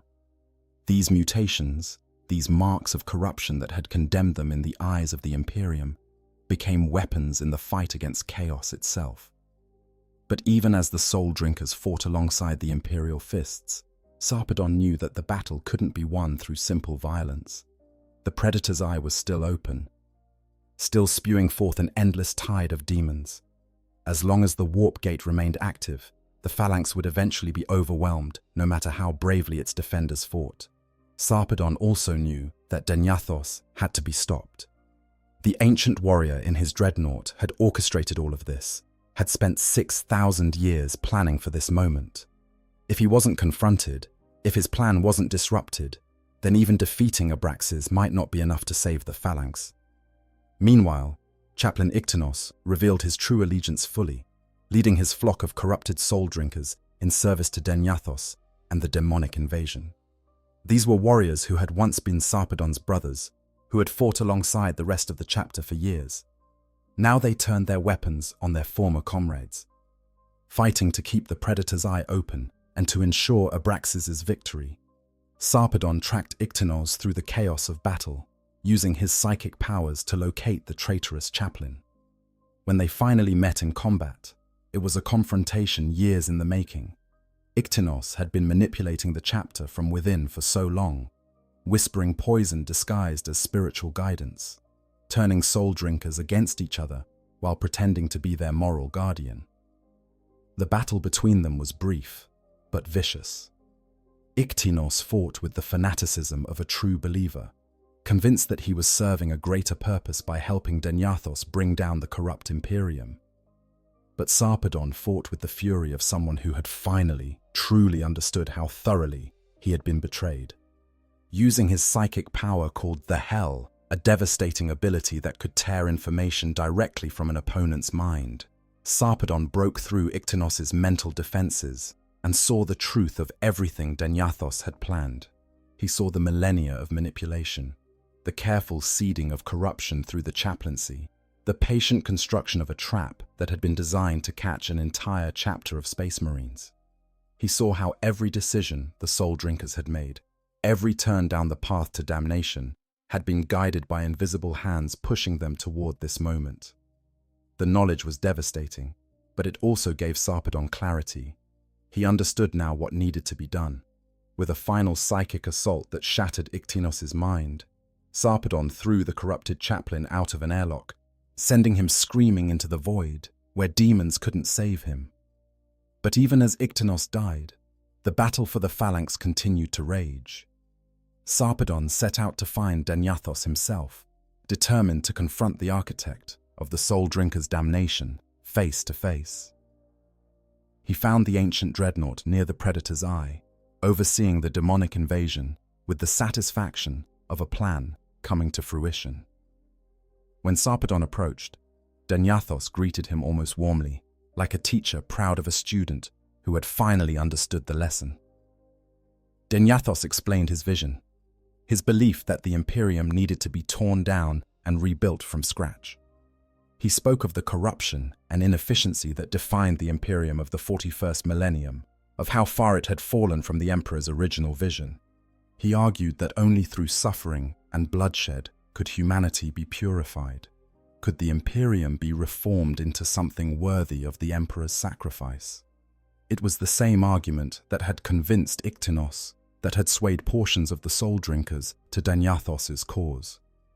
It was an argument that had a terrible logic to it, a seductive appeal to those who had seen the worst of the Imperium's failures and corruption. But Sarpedon had spent years as a renegade, had seen firsthand what happened when Space Marines tried to serve the Emperor outside the bounds of the Imperium. He knew that the road to damnation was paved with exactly this kind of reasoning, with plans to make things better through destructive means, with the belief that suffering could purify rather than just destroy. He refused Denyathos' vision, just as he had refused Abraxas' offer years before. And then, He attacked. The battle between Sarpedon and Danyathos' dreadnought was desperate and brutal. Sarpedon was wounded, exhausted from the fight against the demons, his mutations leaving him in constant pain. But he fought with everything he had, driven by the need to stop Danyathos' plan and by rage at the manipulation that had defined his entire existence. Using the soul spear, Sarpedon managed to breach the dreadnought's armor, tearing away the front of the walker to expose the life support cradle where Danyathos had spent the last 6,000 years. Reaching inside, he ripped away the cabling and wiring that sustained the ancient warrior and pulled out what remained of Danyathos, a withered, atrophied thing that had once been a space marine but was now barely recognizable as human. Danyathos screamed, not in pain, but in rage and frustration. His plan had been so close to success. Abraxas had been unleashed, the phalanx was under assault, the suffering he believed would purify the Imperium was underway, and now it was all being undone by the very tool he had spent millennia shaping for this purpose. While Sarpedon confronted Danyathos, Captain Leuco and Sergeant Gravus led a strike team deeper into the phalanx, fighting their way toward the Predator's eye itself. They were accompanied by Librarian Varnica of the Silver Skulls and Sister Ascarion of the Adepta Sororitas, warriors who had put aside their distrust of the Soul Drinkers to fight against the common enemy of demonkind. The journey to the Warp Gate was a nightmare. Demons materialized from the walls themselves, reality buckling under the pressure of so much chaos energy in one place. The strike team fought through horrors that would have broken lesser warriors, sustained only by their absolute determination to close the gate before the phalanx was completely overrun. At the Predator's eye itself, they found Abraxas waiting for them. The demon prince had grown in power, fed by the suffering and death that filled the phalanx. He was nearly unstoppable, his sorcerous abilities and physical might far beyond what any mortal warrior should have been able to stand against. But Varnica had discovered something during the journey to the gate. The Predator's eye had been sealed by Rogel Dawn himself, using blood and sacrifice on. To close it again would require the same. Blood descended from the Primarch himself. Nicalo, the Psyker who Danyathos had used to open the gate, possessed such blood, but Nicalo was dead, killed during the opening ritual. Force Commander Rhinez of the Crimson Fists, the warrior who had made hunting the Soul Drinkers his personal crusade, also possessed blood descended from Dawn, but his obsession with destroying the Soul Drinkers had driven him into an alliance with Iktinos and the corrupted Soul Drinkers, his hatred overwhelming his reason and loyalty. Rhinez stood with the demons now, a tragic end to a warrior who had once been honorable.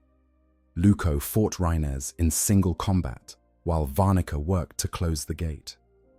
The battle was brutal, two sons of Rogel Dawn fighting each other while demons swarmed around them. In the end, Leuco managed to wound Rhinez grievously, providing Varnica with the blood he needed to seal the Predator's eye. But closing the gate required more than just blood. It required keeping Abraxas occupied, preventing the demon prince from disrupting the ritual that would banish him back to the warp. Leuco threw himself at Abraxas, his lightning claws tearing into demonic flesh, even as the demon prince's counterattacks shattered his armor and broke his bones. He held Abraxas just long enough. The Predator's eye began to close, its energies reversing, as the seal that Rogel Dawn had placed upon it millennia ago was renewed. Abraxas, realizing what was happening, screamed in fury and tried to break free, but Leuco wouldn't let him, wouldn't release his grip even as the demon prince literally tore him apart. The warp gate closed with a sound like thunder, cutting Abraxas in half and sending his essence screaming back into the warp. The demonic horde, suddenly cut off from the empowering energies of the Imperium, began to falter. The defenders of the phalanx, rallied by the closing of the gate, pressed their attack with renewed vigor. One by one, the demons were banished or destroyed, sent howling back to the hell they had come from. When the smoke cleared, when the last of the demons had been eliminated, the cost of victory became clear. Hundreds of Space Marines lay dead. Entire sections of the phalanx had been corrupted beyond any hope of cleansing, and of the soul drinkers who had fought in the battle, only 3 remained: Sarpedon, Gravus, and Leuco, who had survived his battle with Abraxas but was gravely wounded. And there was Denyathos, pulled from his dreadnought, his withered form barely alive, but still conscious enough to scream his rage at the failure of his 6,000-year plan. The ultimate truth, exposed. In the aftermath of the battle, as the phalanx's defenders worked to secure the fortress monastery and account for their losses, Sarpedon stood before Chapter Master Pugh one final time. The surviving soul drinkers had proven their loyalty in the most definitive way possible. They had fought against demons alongside the Imperial fists, had helped close the Predator's eye, had stopped Denyathos's plan despite knowing they would likely be executed afterward.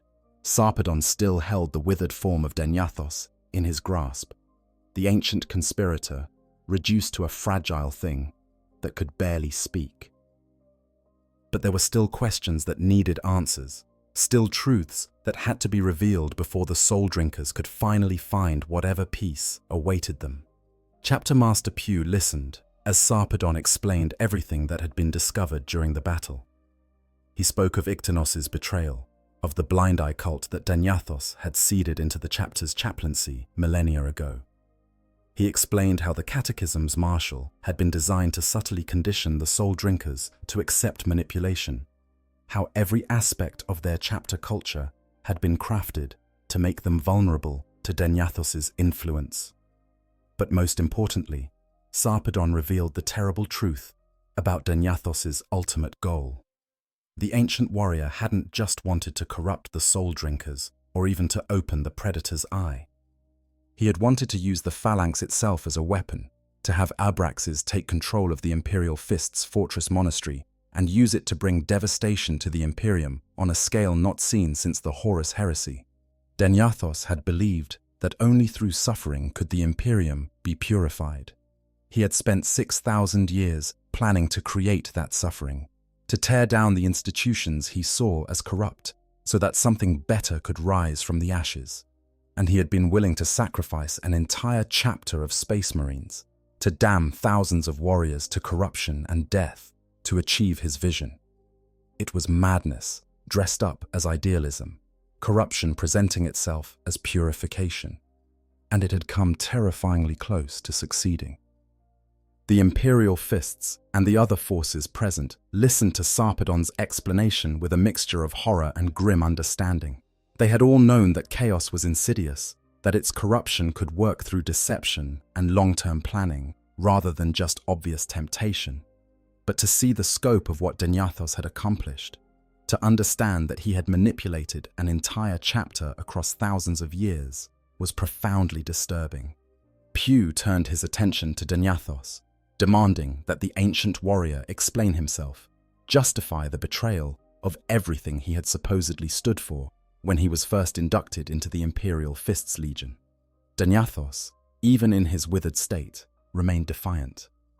He insisted that his plan had been righteous, that the Imperium needed to be torn down for the good of humanity, that those who died in the process would be martyrs to a greater cause. It was the kind of rhetoric that had convinced Iktinos and his flock, the same arguments that had swayed parts of the soul drinkers to follow Denyathos's path.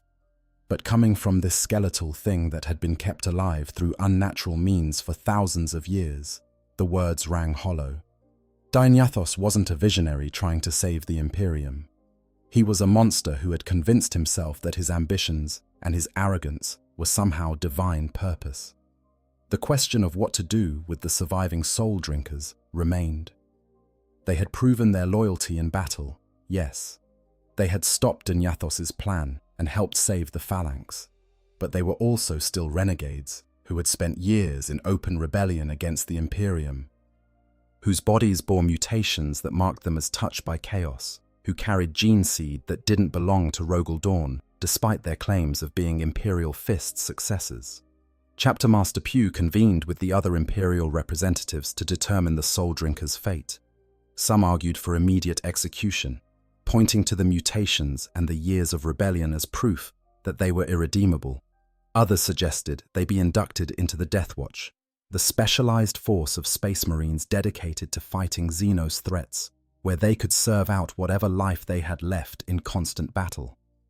But Sarpedon made it clear that he and his surviving brothers had no intention of accepting the Imperium's judgment, whatever form it might take. They had fought and bled to prove their loyalty to the Emperor, but they had no interest in being integrated back into the corrupt system that had betrayed them in the first place.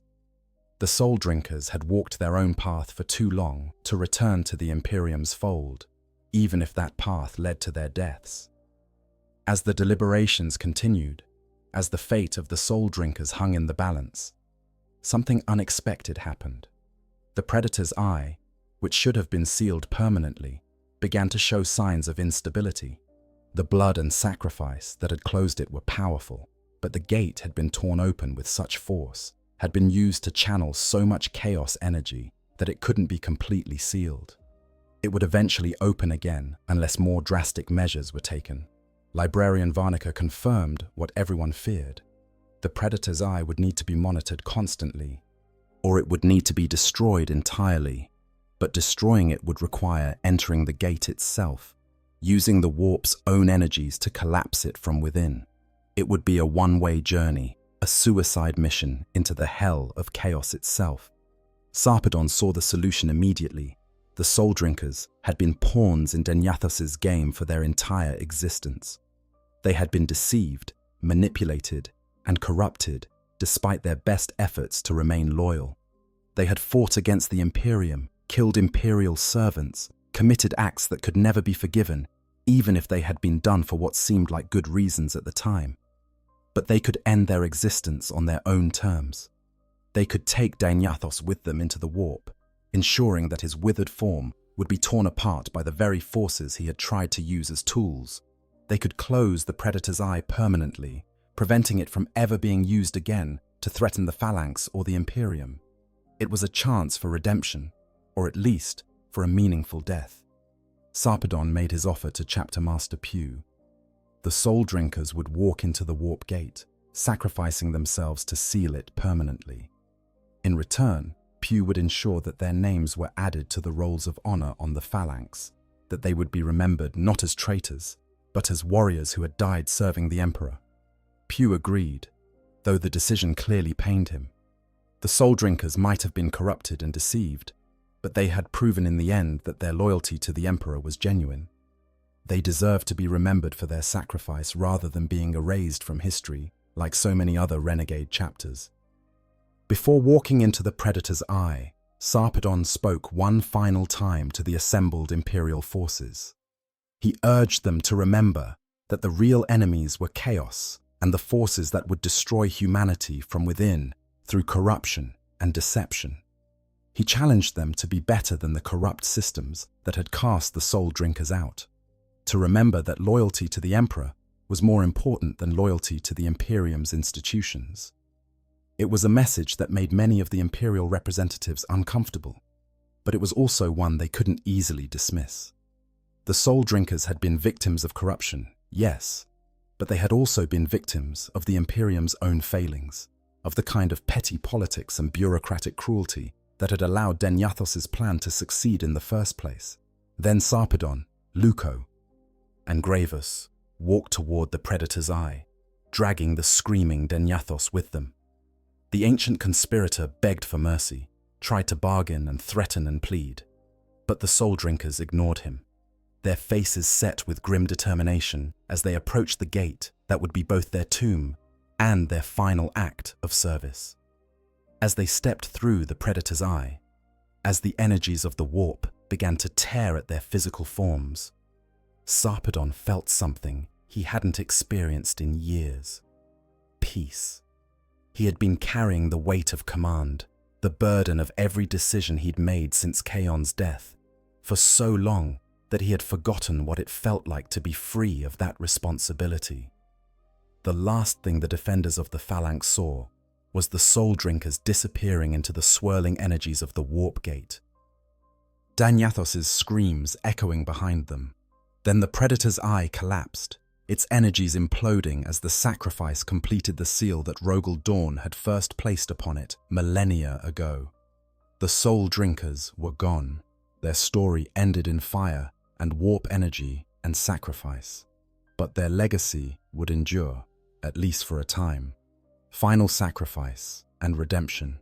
The collapse of the Predator's eye sent shockwaves through the phalanx, a psychic pulse that every psyker within the fortress monastery felt like a physical blow. The gate that Danyathos had torn open with such care and planning was sealed permanently now, its energies scattered and neutralized by the sacrifice of the soul drinkers who had walked into its depths.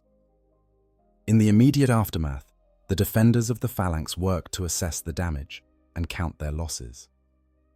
Hundreds of space marines had died fighting the demonic invasion. Entire sections of the fortress monastery would need to be cleansed and reconsecrated before they could be used again.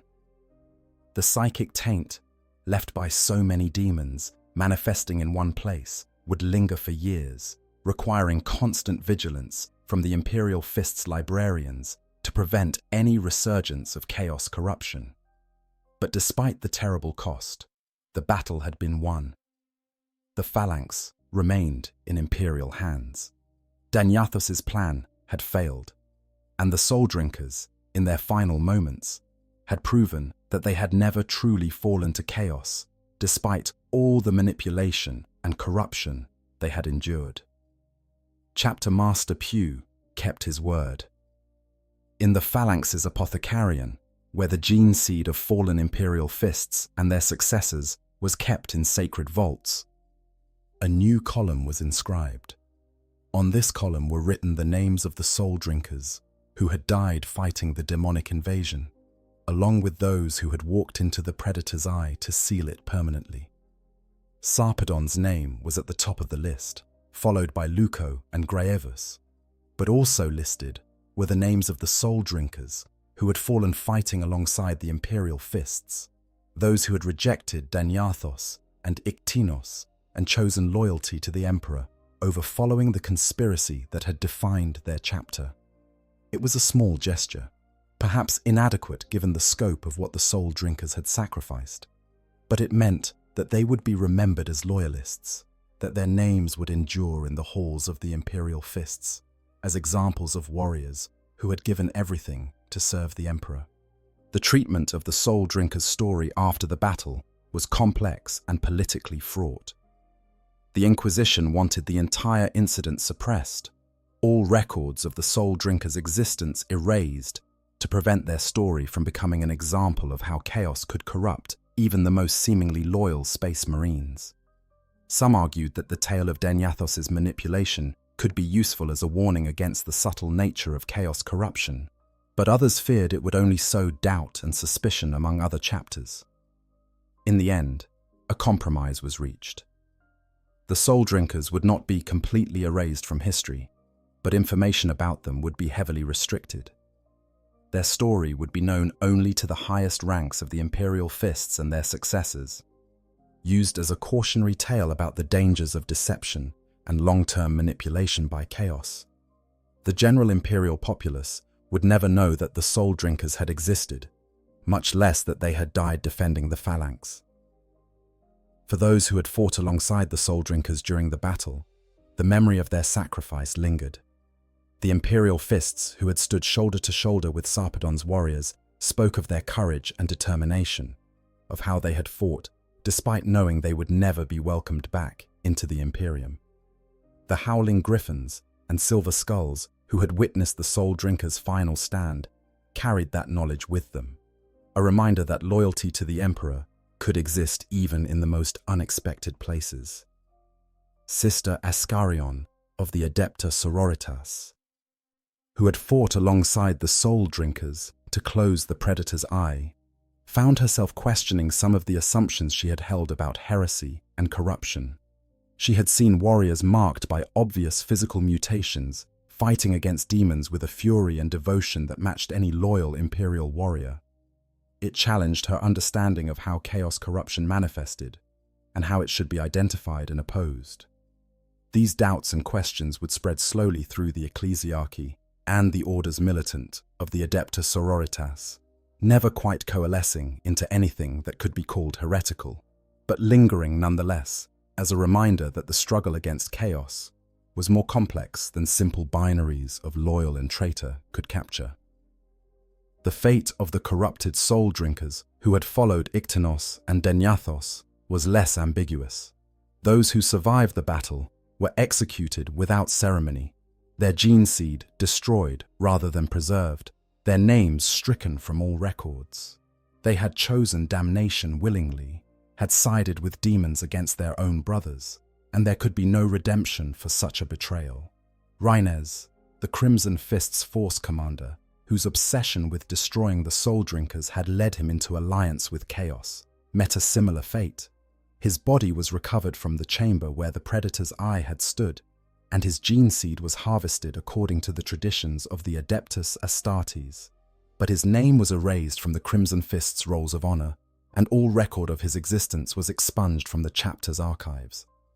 He had allowed his hatred to corrupt him, to drive him into the service of the very forces he had sworn to fight, and for that there could be no forgiveness.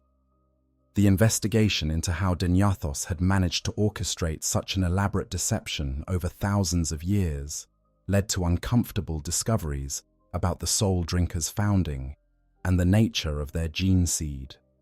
The revelation that they were not actually descendants of Rogel Dawn raised questions about where their genetic material had actually come from and why false records had been maintained for so long. Some theorized that the soul drinkers might have been descended from one of the two lost legions, the mysterious Space Marine legions that had been expunged from all records during the Great Crusade. If this was true, it would explain why their gene seed was so different from Dawn's and why their founding had been surrounded by such secrecy. But no concrete evidence could be found to support this theory, and the truth remained elusive. Others suggested that the soul drinkers' gene seed had been corrupted or modified at some point in their history, perhaps during the age of apostasy when Denyathos had first begun planning his conspiracy. This would explain both the mutations that had manifested in later generations of soul drinkers and the discrepancy between what they believed about their heritage and what genetic testing revealed. But again, there was no way to prove these theories conclusively. The soul drinkers were gone, their chapter destroyed, and whatever secrets their gene seed had held were lost with them. The Imperial Fists conducted a thorough review of their own successor chapters in the aftermath of the soul drinkers' fall, looking for any signs that similar conspiracies might have been seeded into other chapters' chaplaincies. The examination was exhaustive and, fortunately, revealed no evidence of widespread corruption. Whatever Denyathos had done, he had apparently worked alone, or with only a small network of collaborators who had died long before the plan came to fruition. But the investigation did reveal something troubling. Several other Imperial Fists' successor chapters showed minor irregularities in their founding documents and gene seed records, suggesting that the chaos of the second founding had created opportunities for deception that might not be discovered for thousands of years. These chapters were placed under observation, their activities monitored for any signs of corruption or deviation from the Codex Astartes. The Emperor's children, the Salamanders, and several other chapters that had dealings with the soul drinkers over the millennia were also examined, though less thoroughly. The Inquisition wanted to ensure that Denyathos's conspiracy hadn't spread beyond the soul drinkers, that there weren't other chapters or imperial organizations that had been compromised without anyone realizing it. These investigations would continue for decades, an exhaustive search for evidence of corruption that would ultimately find very little. Denyathos's plan, for all its scope and ambition, appeared to have been focused solely on the soul drinkers, using them as the instruments of his vision for the Imperium's future. In the end, the soul drinkers' story became a legend known to only a select few, a cautionary tale about the dangers of deception and the insidious nature of chaos corruption. But for those who knew the full truth, it also became something else, a reminder that loyalty to the Emperor could endure even in the face of terrible manipulation, that warriors could resist damnation even when everything around them had been designed to lead them into corruption. and that sacrifice in service to humanity still mattered even when that service was never officially recognized. The Soul Drinkers had been deceived for their entire existence as a chapter, but in their final moments, they had chosen truth over lies, loyalty over corruption, sacrifice over survival, and perhaps, in the end, that was enough.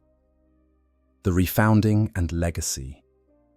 In the era Indomitus, as the galaxy struggled to recover from the devastation of the Cicatrix Maledictum and the centuries of warfare that followed, Reboot Guilliman made a decision that would have profound implications for the memory of the Soul Drinkers. The Primarch of the Ultramarines, now Lord Commander of the Imperium, and effectively the ruler of what remained of the Emperor's realm, ordered the refounding of several chapters that had been lost or destroyed over the millennia. Among these refounded chapters were the Soul Drinkers. The new Soul Drinkers were formed entirely of Primaris Space Marines, warriors created using the enhanced gene seed and implantation processes that Archmagus Belisarius Cawl had developed during his 10,000-year project. They wore the same colors as their predecessors, carried the same heraldry, and were given the same name. But they were not the same chapter in any meaningful sense. These new Soul Drinkers had no knowledge of their predecessors' dark history. They were told only that the Soul Drinkers had been a glorious chapter that had served the Emperor faithfully before being lost to the annals of time. The Edict of Obliteration that had been issued to erase all records of the corrupted chapter's existence meant that even the new Soul Drinkers themselves didn't know the truth about the warriors whose legacy they were supposedly carrying forward. Captain Kuhya, commander of the refounded Soul Drinkers' Third Company, led his warriors with pride in their chapter's name and confidence in their purpose. The Primaris Marines of the new Soul Drinkers earned distinction during the Indomitus Crusade, fighting alongside Guilliman's forces to reclaim worlds that had been lost to chaos, xenos, or simple isolation in the centuries since the Great Rift had torn the galaxy in two. During the Keprian Reclamation, the campaign to liberate the shrine world of Kepris from the clutches of the Chaos cult led by the arch-heretic Yetikath, the new Soul Drinkers showed the tactical flexibility and boarding action expertise that had supposedly defined their chapter's heritage. They used unorthodox tactics that, while effective, drew scrutiny from more conservative Imperial commanders. It was during the aftermath of this campaign that the truth finally caught up with the new Soul Drinkers. The Inquisition, which had maintained careful watch over the refounded chapter precisely because of the original Soul Drinkers' fall, decided that the Primaris Marines deserved to know the truth about the name they carried. In a formal assembly, Inquisitors revealed to Captain Kuhya and his warriors that their predecessors had been declared excommunicate traitoris, that the Soul Drinkers' name was associated with renegades and traitors rather than heroes. The revelation shook the new Soul Drinkers to their core. These Primaris Marines had been created specifically to be loyal, their minds and bodies engineered to resist the corruption that had claimed so many chapters before them. To learn that they were carrying the name of a chapter that had fallen, that every time they identified themselves they were invoking the memory of traitors and renegades, was profoundly disturbing. Some wanted to immediately petition for a name change, to distance themselves from the tainted legacy of the original Soul Drinkers. Others argued that they should embrace the challenge of redeeming the name, of proving through their actions that the Soul Drinkers could be loyal servants of the Emperor, regardless of what had come before. Captain Kuya found himself facing questions about identity and purpose that most Space Marine commanders never had to consider. His warriors were Primaris Marines, theoretically superior to the firstborn Astartes in every way. But they were also inexperienced in the kind of political and spiritual complexities that came with carrying a tainted name. They had been told they were heroes, and now they were learning they were the heirs to traitors. The Inquisition's revelation included some details about what had happened to the original Soul Drinkers, though not the complete truth. The new Soul Drinkers learned about the conflict with the Adeptus Mechanicus that had led to the chapter's excommunication. They learned about the mutations and corruption that had marked the chapter. They learned about the battle on the Phalanx and the ultimate sacrifice that Sarpedon and his warriors had made. But they didn't learn everything. The Inquisition didn't tell them about Denyathos's millennia-long manipulation. They didn't explain about Abrax's and the Architect of Fate deception. They didn't reveal the full scope of the conspiracy that had defined the original Soul Drinker's existence. Some truths, the Inquisition decided, were too dangerous to share, even with the warriors who carried the Soul Drinker's name. This incomplete knowledge created a complex situation for the new Soul Drinkers. They knew they were associated with a tainted legacy, but they didn't understand the full context of how that taint had manifested. They knew their predecessors had ultimately sacrificed themselves to stop a demonic invasion, but they didn't know about the manipulation that had led to that invasion in the first place. The new Soul Drinkers chose to continue using the name, but with a renewed determination to prove their loyalty. Every campaign they fought, every battle they won, became part of an effort to redeem the Soul Drinkers' legacy. They adopted a saying that spread through their chapter: "We are not them, but we will be better."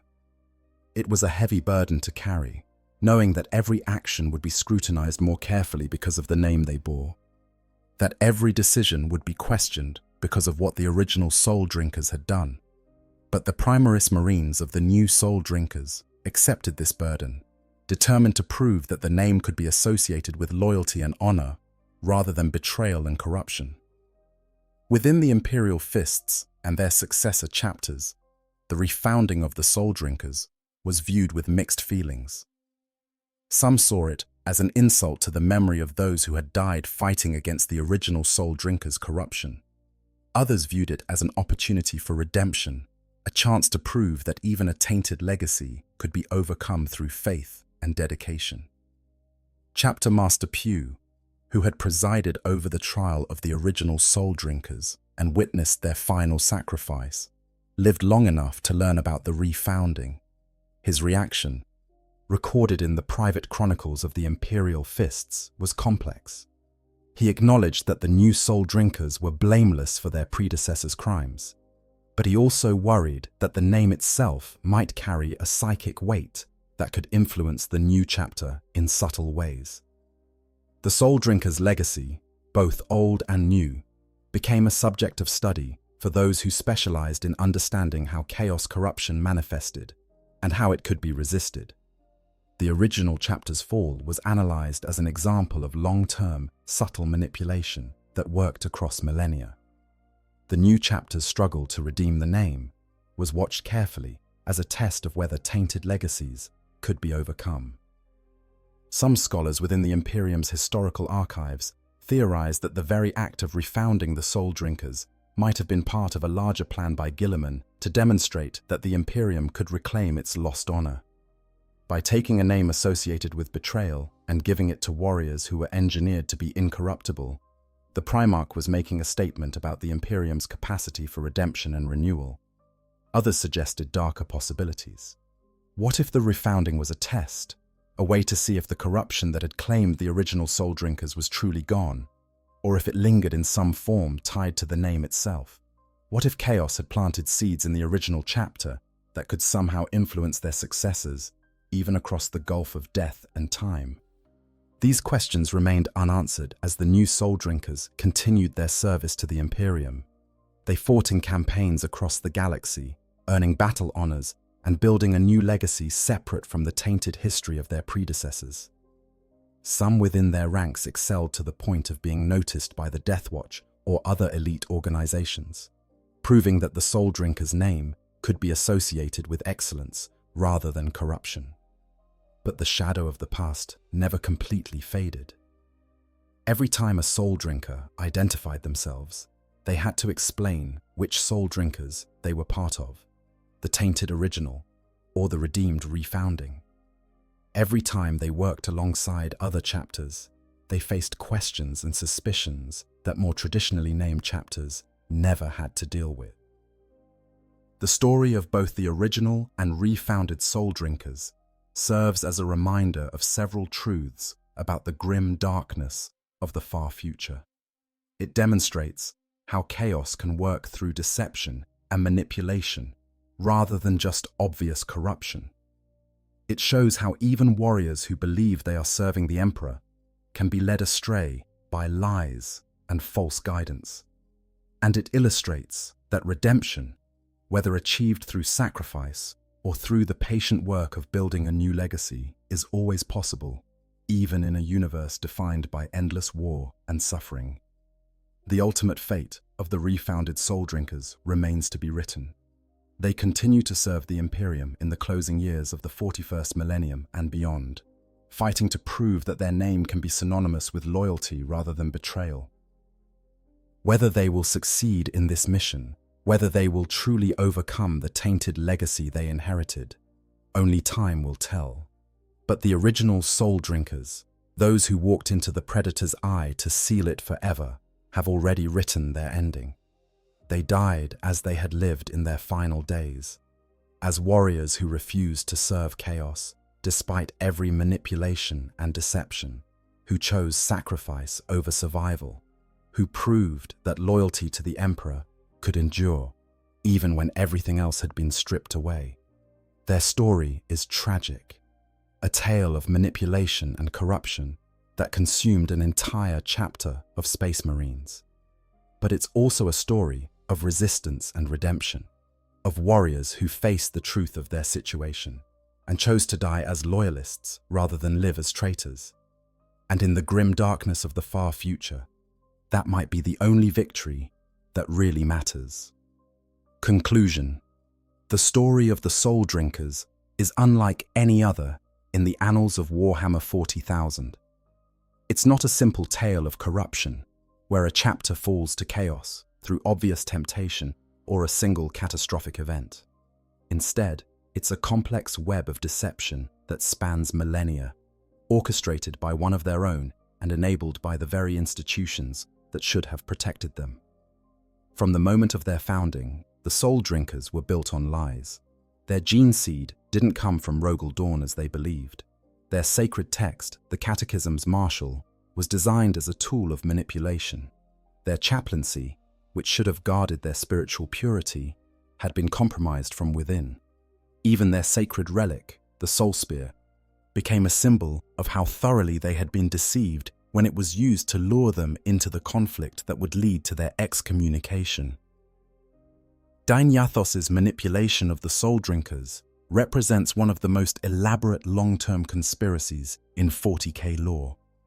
He spent 6,000 years as a dreadnought, waiting for the perfect moment to execute a plan that would use an entire chapter of Space Marines as tools to bring about his vision of a purified Imperium. The patience and foresight required for such a scheme is staggering, and it demonstrates how chaos corruption can work through subtle influence over long periods rather than just direct assault. But what makes the Soul Drinkers' story truly compelling is how they resisted this manipulation even when they didn't fully understand it. Sarpedon and his loyalist Soul Drinkers rejected Abraxas even when the Demon Prince offered them power and purpose. They fought against Dynyathos's plan even when doing so meant their certain death. They chose to sacrifice themselves to seal the Predator's eye, rather than accept any compromise with the forces that had manipulated them for so long. This resistance, this refusal to give in, even in the face of overwhelming deception, is what separates the Soul Drinkers from other chapters that have fallen to chaos. The Thousand Sons fell because they sought forbidden knowledge. The Word-Bearers fell because they wanted gods to worship. The Death Guard fell because they wanted to escape suffering. But the Soul Drinkers never wanted anything except to serve the Emperor. And even when everything they knew about themselves turned out to be a lie, they maintained that core loyalty. The lesson of the Soul Drinkers is that deception is perhaps the most insidious form of chaos corruption. It's easy to spot the obvious signs of Hornate rage or Nurglite decay. It's much harder to recognize when you're being manipulated by forces you can't see, when the very foundation of your identity has been built on lies designed to lead you astray. But the lesson is also one of hope. Even in the face of millennia of manipulation, even when corrupted by mutations and separated from the Imperium, the Soul Drinkers proved that loyalty to the Emperor could endure. Their final sacrifice was not just a tactical decision to close the Predator's eye, but a spiritual choice to reject everything Deinyathos and Abraxas represented and die as servants of the Emperor, rather than live as pawns of chaos. The refounding of the Soul Drinkers by Guilliman adds another layer to this story. It suggests that even tainted legacies can be redeemed, that names associated with betrayal can become symbols of loyalty through the actions of those who carry them. The new Soul Drinkers face an uphill battle to overcome the shadow of their predecessors, but their very existence represents hope that the Imperium can reclaim what was lost. As we close this examination of the Soul Drinkers' deception and fall, remember that their story is not just ancient history in the 40k universe. It's a warning about the nature of chaos corruption and a reminder that loyalty to the Emperor is defined not by obedience to institutions, but by the choices we make when faced with impossible situations. The Soul Drinkers were deceived from their very founding, but in the end, they chose truth over lies, sacrifice over survival, and loyalty over corruption. And that choice, made in the final moments before they walked into the warp to seal the Predator's eye forever, defined them more than any manipulation or deception ever could. If you found this deep dive into the Soul Drinkers' tragic history enlightening, please consider liking this video and subscribing to the channel. There are countless other stories of deception, betrayal, and redemption waiting to be explored in the grim darkness of the far future. And your support helps make these examinations possible. Until next time, remember, in the universe of Warhammer 40,000, even those who seem lost can find redemption through sacrifice, and loyalty to the Emperor endures even in the darkest of circumstances.